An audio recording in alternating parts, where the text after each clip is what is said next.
Good morning, friends of Red House Baptist Church. My name is Sarah Roof, Executive Director for Pregnancy Help Center, and I wanted to come to you and just give you an update of your partnership with us and what all we've been doing here at the center. Of course, 2020 was an interesting year, and despite closing down for about 2 weeks initially in March to figure out what was going on, we have been operating ever since then to provide services, material aid, and of course, meeting the physical, spiritual, and emotional needs of those who are facing an unplanned pregnancy so that we can assist them in making life-affirming decisions. But we've been going since then. Every hour that our learning center is open, we have parenting classes that are booked. And then we, of course, are also seeing a lot of traffic in our medical clinic doing pregnancy testing and ultrasound. So let me provide you with a little update and maybe some opportunities for you to engage with us. As you all know, as you do every year, and I want to thank you for being participants in our annual baby bottle campaign.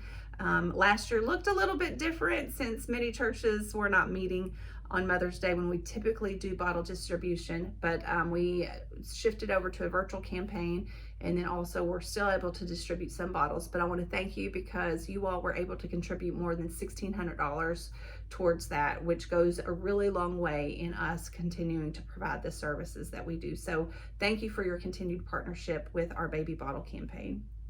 Today is Sanctity of Human Life Sunday, so I want to just bring you a couple of updates.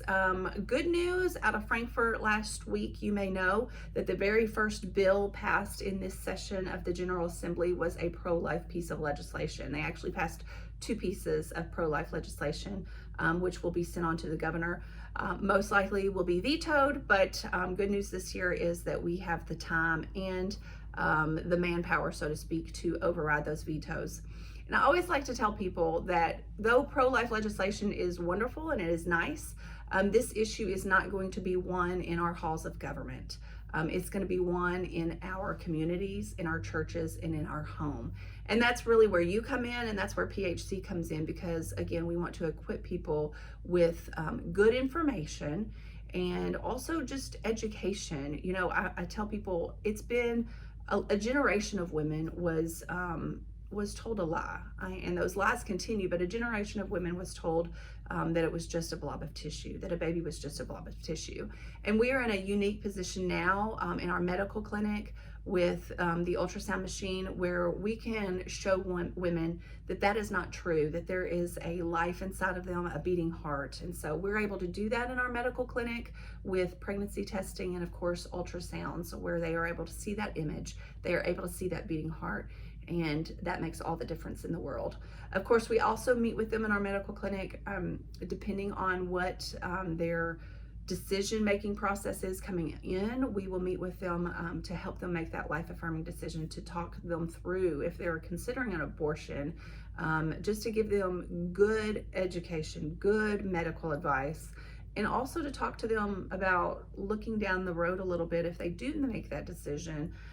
Then what that might look like for them. What are some consequences that might come from that? And so we have wonderful staff available and volunteers to meet with them and kind of guide them through that process. But ultimately, it is their decision.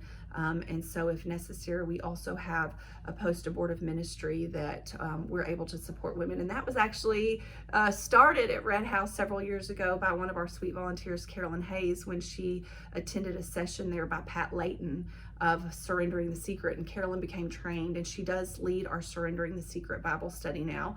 Pat Layton will actually be coming back to Richmond this year. She will be our guest speaker at our Night for Life banquet that is tentatively scheduled for April 22nd. So we're hoping that some of you can join us for that. But interesting history that that all did start when she came to Red House Baptist Church over a decade ago and presented that.